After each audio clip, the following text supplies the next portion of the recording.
জয় হিন্দ বন্ধুরা, আমি তোমাদের সেই ডিফেন্স লাভার ফ্রেন্ড সুজন হালদার। তো আমি আজকে তোমাদেরকে বলবো যে কিভাবে আমরা রেলের পুলিশ হবো, যেটাকে আমরা রেল পুলিশ বলে থাকি।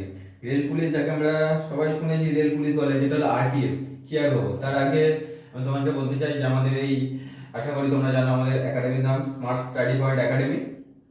তো এখানে তুমি ডিফেন্সের আরম্ভ করে আমাদের স্টেট গভর্নমেন্ট এবং সেন্ট্রাল যত মাধ্যমিক লেভেলের এক্সাম হয়, প্রায় সমস্ত এক্সামেরই আমাদের এখানে প্রিপারেশন করানো হয়। আমাদের এখানে তুমি আবাসিক ও রেগুলার দুটোই পেয়ে যাবে, এবং এখানে আমাদের ডিফেন্সের জন্য মাঠও স্পেশালি করানো হয়।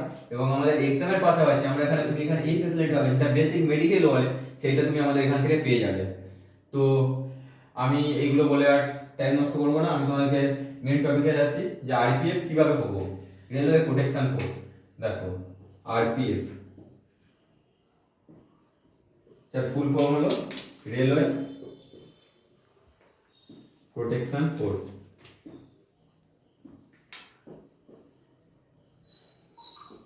এর লাস্ট রিক্রুট হয়েছিল 2018 সালে, তার আগে সম্ভবত হয়েছিল 2015 সালে। তো এইটা একটা বলতে পারো স্মার্টনেস চাকরি, যেটা কোনো হিরোর চেয়ে কম বলা যায় না। এই চাকরিটা দেখো তুমি 4 বছর পরে পরে পাবে, মানে প্রায় আসছে 3 বছর 4 বছর পরে পরে। এই সার্ভিসে তুমি স্টেশনের মধ্যে থাকবে, তোমার বাইরে কোথাও যেতে হবে না। সব থেকে বড় ফেসিলিটি এর মধ্যে, তুমি যেটা আমাদের বলে মিলিটারিদের যে ফেসিলিটি, ক্যান্টিন ফেসিলিটি, সেটা আমরা তোমরা রেলের মধ্যে পেয়ে যাবে, রেলের মধ্যে আরপিএফ এর মধ্যে। এবার একটা স্পেশাল ফোর্স থাকে যেটা হলো আরপিএসএফ, রেলওয়ে প্রোটেকশন স্পেশাল ফোর্স, এটাও এর মধ্যেই রিক্রুট হয়। তো আমাদের এবছর 2024 সালে প্রায় 4660টা মতো আরপিএফ কনস্টেবল ও এসআই পোস্ট এসছে। RPF constable SI. তো আমরা যদি বলি সিলেকশন প্রসেস কি, তাহলে আমি তোমাদেরকে একটু সংক্ষেপে সিলেকশন প্রসেস বলে দিচ্ছি যে আমরা আরপিএফ এর চাকরি পেতে গেলে আমাদের কি কি ক্রাইটেরিয়া পূরণ করতে হবে। দেখো প্রথমে মেজারমেন্টের কথা আসি। মেজারমেন্ট, আরপিএফ হতে গেলে আমাদের হাইট লাগবে ছেলেদের নর্মাল 165 সেমি। এই সার্ভিসে দেখো বন্ধুরা সবথেকে বড় একটা ফ্যাসিলিটি হলো এসসি, যেটাকে আমরা শিডিউল কাস্ট বলে থাকি। একমাত্র এসসি দের এমন একটা ডিপার্টমেন্ট যেখানে হাইটে ছাড় দেয়। এখানে এসসি দের হাইট মাত্র 160 সেমি হলেই এলিজিবল। আর এখানে মেয়েদের তো তোমরা জানো নর্মাল 152 সেমি লাগে ফিমেলদের। তো মেজারমেন্ট, এবার এখানে চেস্ট যেগুলো আমরা নর্মালি জেনে থাকি 80 85, ওয়েট হতে হবে তোমার 57 কেজি, হাইট হিসেবে ওয়েট, সেগুলো ধরে নিতে পারো। এবার তোমরা যেটা মেন হচ্ছে কি পিইটির মধ্যে কি থাকে। আরপিএফ এর মেজারমেন্টে খুব বড় কিছু তফাৎ নেই। পিইটির মধ্যে যেটা থাকে হচ্ছে তোমরা 1600 মিটার রান, যেটা আমাদের সবাই শুনে থাকি আর্মির রানের মতোই।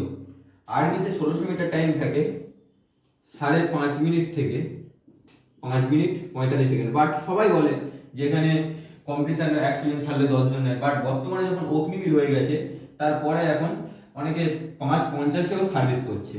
এটা হয়তো শুনলে তোমাদের অবাক লাগবে, কিন্তু 5:50-এও সার্ভিস করছে। কারণ আগেকার মতো ছেলেদের মধ্যে সেই জোশটা নেই, সেটা আর্মিতে যাওয়ার জন্য যে জোশটা থাকতো, সেক্ষেত্রে তাদের টাইমিং ভালো আসছে না, ছোটার প্রতি বয়স, সেক্ষেত্রে ওই 10 জনই নিচ্ছে, কিন্তু 5:50-এ অনেকে যারা রান মেরেছে তারা সার্ভিস করছে।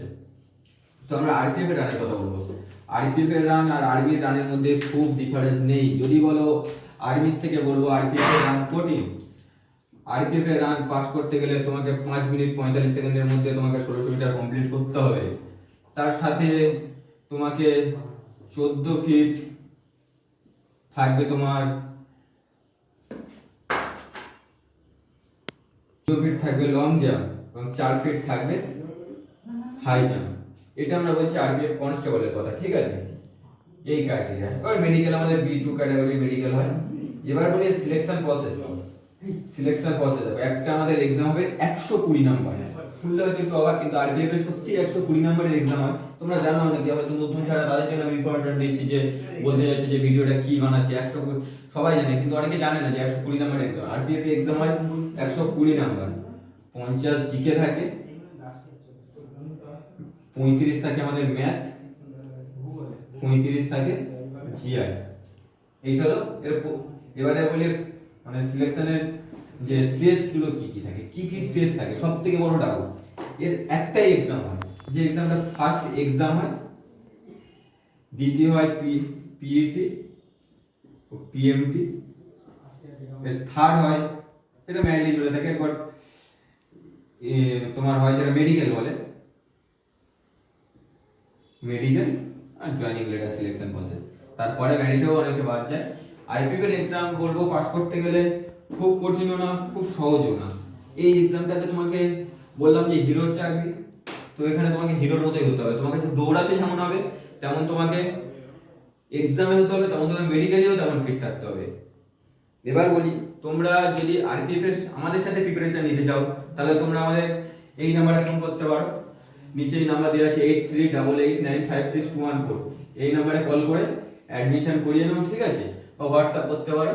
তো আমাদের আরপিএফ এর ব্যাচ খুব শীঘ্রই লঞ্চ হতে চলেছে, অ্যাডমিশন চলছে। তোমরা যারা যারা অ্যাডমিশন নিতে চাও অবশ্যই কন্ট্যাক্ট করো আমাদের সাথে। আরপিএফ এর প্রিপারেশন নিতে চাইলে তো আমরা তোমাকে কথা দিচ্ছি যে তুমি দুবার নয় তিনবার নয়, তুমি একবারই চাকরি পেতে পারো, সেটা তোমার নিজস্ব উপর নির্ভর করবে।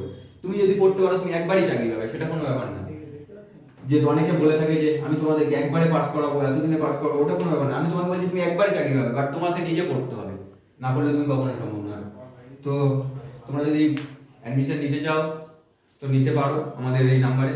তো অবশ্যই প্রিপারেশন নাও, এবং ভিডিওটি ভালো লাগলে অবশ্যই লাইক শেয়ার এবং আমাদের ভিডিওটা অবশ্যই চ্যানেলটাকে সাবস্ক্রাইব করে রাখো। আমরা পরবর্তীকালে আরো ডিফেন্স রিলেটেড, এছাড়া আমরা ম্যাথের শর্ট ট্রিক্সের ক্লাস, তোমার জিকে, এই আরপিএফ এর এক্সাম রিলেটেড, আরপিএফ এর যে 50টা জিকে থাকে আমরা তোমাকে এমন কিছু জিকে করাবো এই 50টার মধ্যে তুমি কমন পেয়ে যাবে এমন এমন জিকে। তো ভিডিওটি ভালো লাগলে অবশ্যই লাইক ও শেয়ার করে দিও। জয় হিন্দ।